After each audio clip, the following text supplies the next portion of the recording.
Hi, and welcome to Reddit Testimony. My life of abuse in the foster care system with multi-revenge. Background. The story I want to tell you is full of sadness and heartache. I started out life in poverty, living with my parents in a house that had some wooden floors and mostly dirt floors. My mother has a long list of mental issues, and my father was an alcoholic, and thankfully not the abusive type. Me and my sister were taken from our home when I was 7 and she was 4. We got placed into the foster care system in Kentucky. I'm not going to use real names, but I will use the initials of their names. It's my understanding at the time, foster parents in Kentucky could have up to 4 kids per room, and they didn't have a limit of how many a single foster parent could keep. Linda's home was a longhouse with 6 bedrooms, and she was keeping at least 8 kids at a time. In the foster care system, it's not uncommon to see a child stay with us just for a week and then be released back to the family. So we had different kids come and go all the time. The foster family. The foster home we went to was ran by a woman we'll call Linda, and she was a widow. Her husband had passed away in the 80s. She had 4 ex-sons and 1 ex-daughter. Her youngest son, we'll call Jay, was still living with her because he had fallen from a truck when he was a kid and damaged his skull.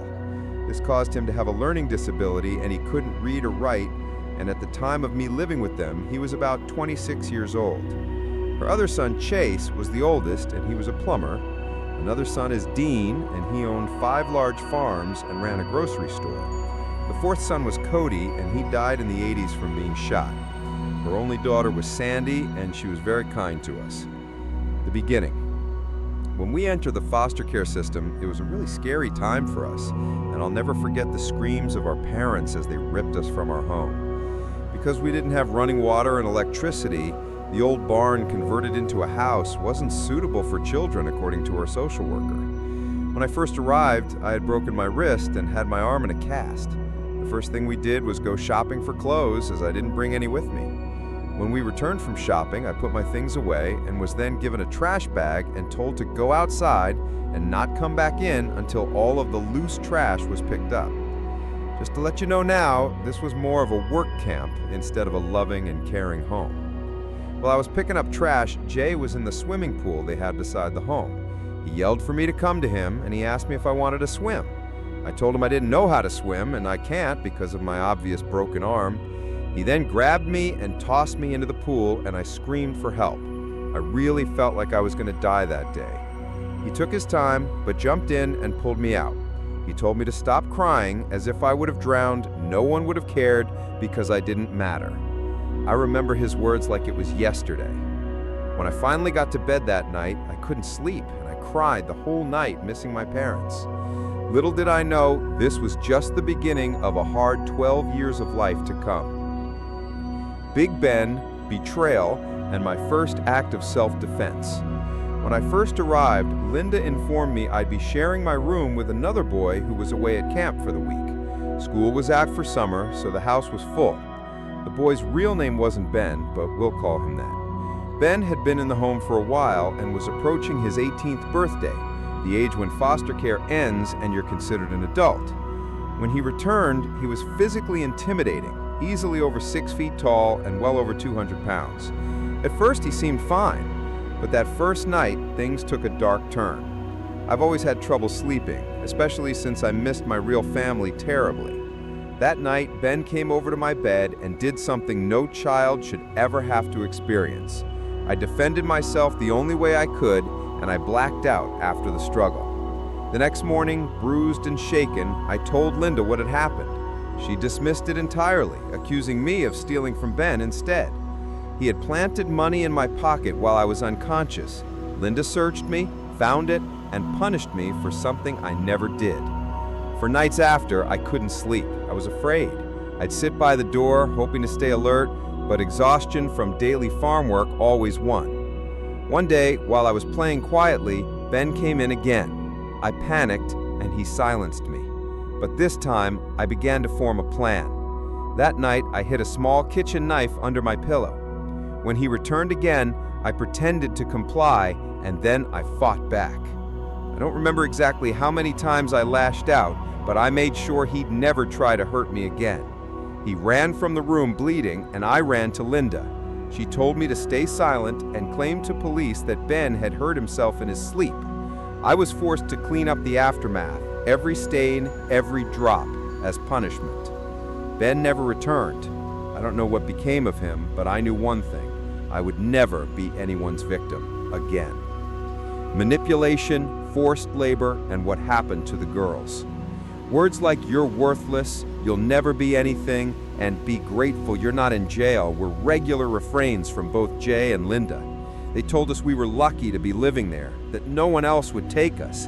If any of us dreamed of joining a club, playing a sport, or doing anything beyond chores, we were shut down instantly. I was even told I'd be separated from my sister and sent away if I ever spoke up. As a child, fear often outweighs logic, and fear was the currency in that house. We worked long hours on Dean's farm, up at 4 a.m., feeding animals, cleaning, hauling things, and didn't get to bed until 11 p.m. There was no time for homework, no energy for school, and zero empathy from the adults in charge.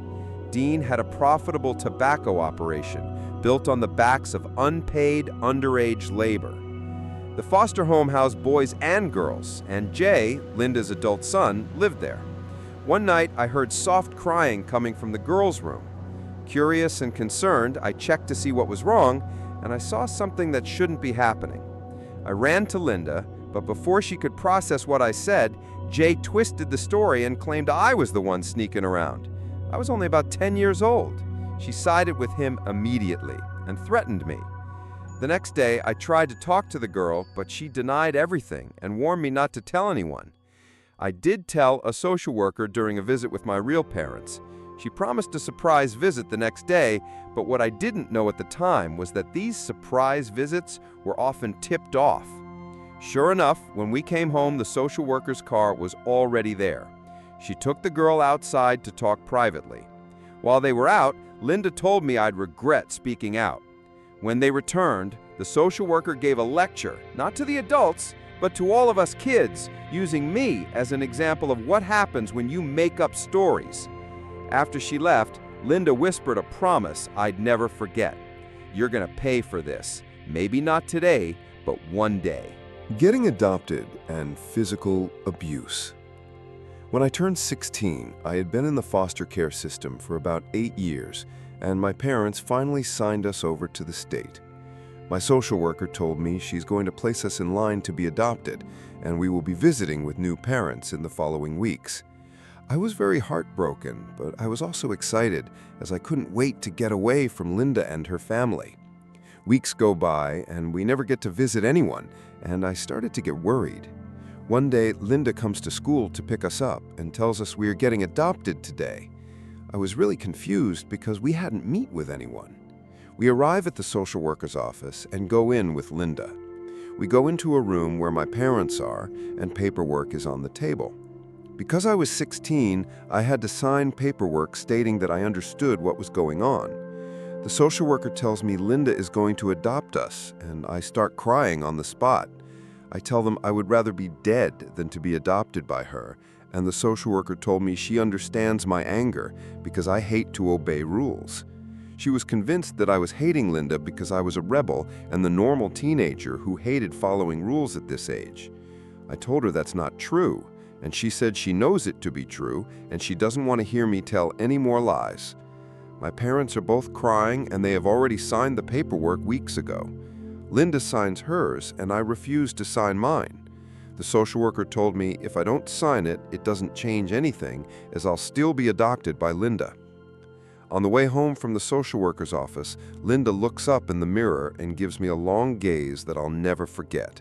She then says, "I told you one day you'll pay for what you've done," and that day has arrived. I felt chills run down my spine, and I was really in complete shock.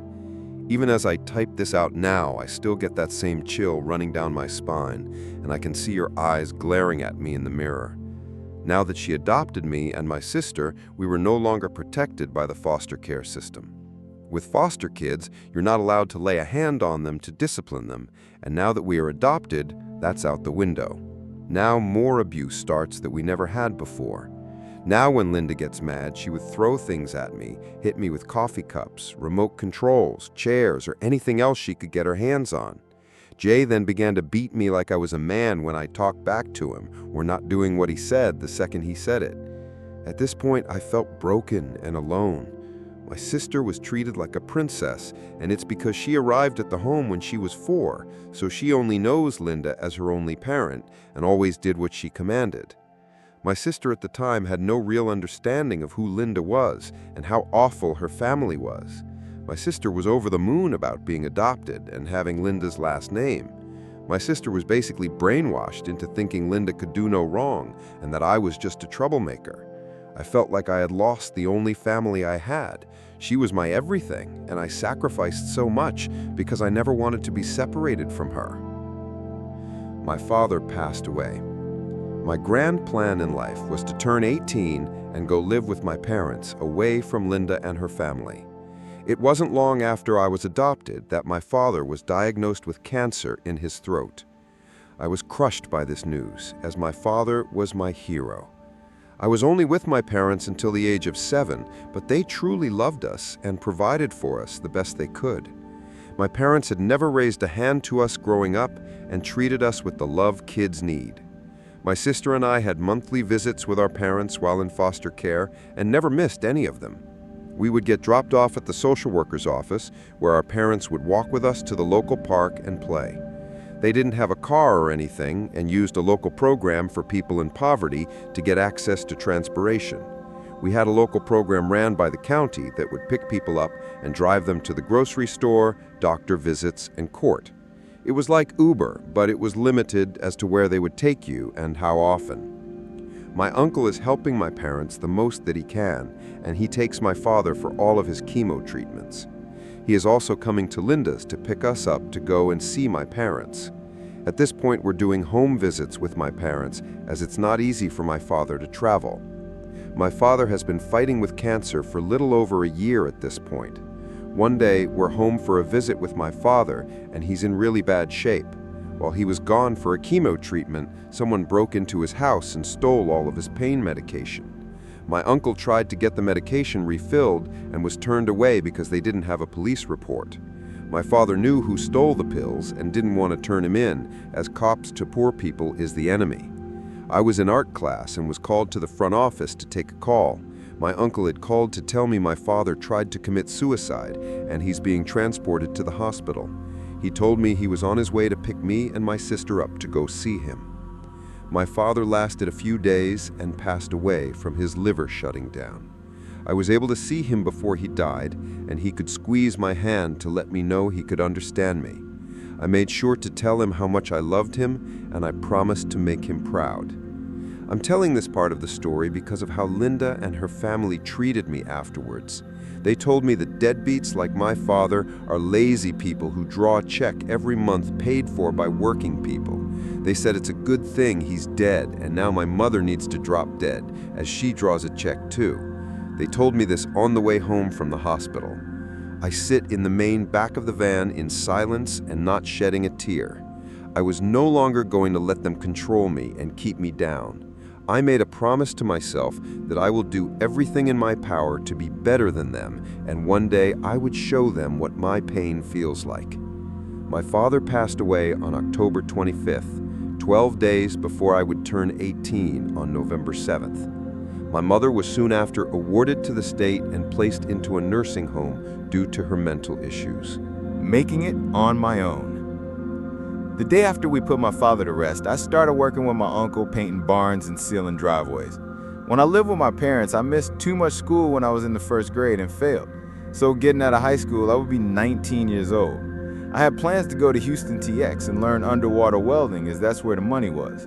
My uncle was paying me even on days we didn't find any work to make sure I had enough money to make it on my own. I had saved up about $1,200 and graduated high school. My uncle had paid a driver to take me and Linda down to TX. Linda had to go with me because I was under the age of 25, and she had to sign paperwork stating she wouldn't be helping me with any student loans. We set out for TX and we were driving her van, as my uncle's truck had broken down the day before, and he only had his huge work truck that wouldn't be feasible to take. We get about 4 hours into the trip and Linda's getting frustrated. She told her she's tired of being in the van and she no longer wants to do this. She orders the driver to pull over in the next city. He does it, she says, because it's her van, and she kicks me out onto a sidewalk. I have a bag of cloths and $1,200 in my pocket. They then take off and I watch them drive away, and I keep watching for a few moments to make sure they are not coming back. I felt a relief sensation rush over my body. I'm free. I'm finally free. Of course, this isn't where I wanted to be at, as 4 hours south of Kentucky isn't TX at all. I picked up my bag and walked up the sidewalk, and I'm trying to figure out what I'm going to do. I could get a bus ticket and make my way down to TX, but I don't have the first idea where a bus station is. Please understand that I had never been outside of my hometown before this. I'd never even met a person of any other race before. All I've ever done was go to school and work on a farm. I had no real education and hardly made it out of school. I come across a school in a shopping center and I decided to check it out. The school isn't even around today and was shut down because it's a for-profit school that gave you no value, and of course I had no idea at the time. I walk in and talk with the front desk about getting info on the school. She sends me to talk with a lady in admissions, and I explain to her my situation. She tells me how I can get funding to go here and how she can get my housing tonight. They had a school housing program where they would put 4 students in a 2-bedroom apartment. She had me forge Linda's signature on paperwork about financial aid. I go to this 2-year college and get an associate's degree in computer science.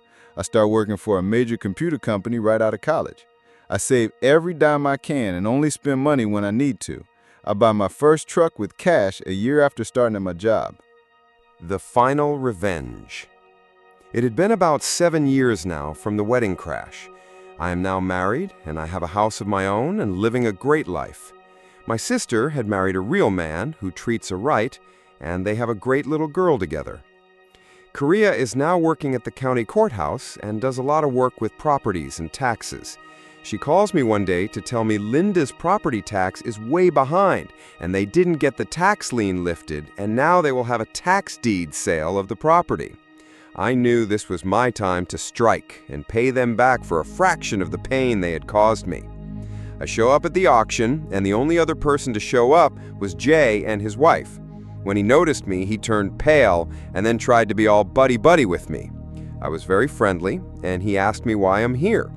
I tell him it's to help keep the property in the family, and I had no problem helping out. I let him know if I get ownership, I'll pay the taxes for them so they won't need to worry about this being a problem again, ever again. His brother Dean had given him the money needed to purchase the property back, so he had cash with him to pay for the taxes and fees. I told him to keep the cash and let them know you took care of the taxes.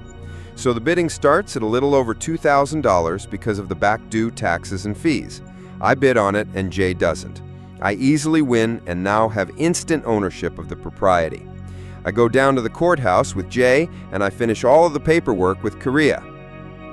Linda had fallen behind on the property taxes because she was giving the money to Jay to pay it. Well, it turns out Jay is what we call a pillhead and was using the money to buy drugs. Linda didn't keep foster kids anymore because of her age. She wasn't allowed to, so they didn't have any money coming in besides disability and SSI. When I arrived to the house, I told Linda how I regret being a horrible child, and now that I'm older, I've grown out of it. I let her know how much of a mother she was to me when I didn't have one, and that I was here to pay her back. I told her now that I own the property, she'll never need to worry about property taxes ever again. I let her know I'm going to remodel her house, but she can't live in it at the same time. I told her this works out because I won the bid, the county would automatically evict them. Linda is a person who thinks we've never been to the moon, so tricking her into believing me was easy. She told me she could stay at Dean's house while I'm remodeling hers, and she was very excited. I told her not to worry about any of the belongs they have, as I'll make sure they're covered up and moved when needed. I tell her a lawyer will be sending some paperwork over to her in a few days. I then hire a lawyer to do an ejectment of Linda and Jay from the property. I don't know if I could have done this a different way, but this was the advice I was given at the time. It took about 2 months for everything to be fully mine and them evicted. With them evicted, and now that all the belongs have stayed in the house past 30 days, I now own all of it. I got in contact with the local fire department to find out what I needed to do in order to burn a house down on my property. They informed me that it has to be a controlled burn, I'll need a permit to close off the road as the home sits near a public road, and I had to have the water shut off and the power disconnected. The water was easy, but it took a while for the power because they had to remove all the wires running to the pole and remove the transformer. The fire department gave me a date and time I was allowed to do the burning, and I coordinated with the sheriff's office to close the road.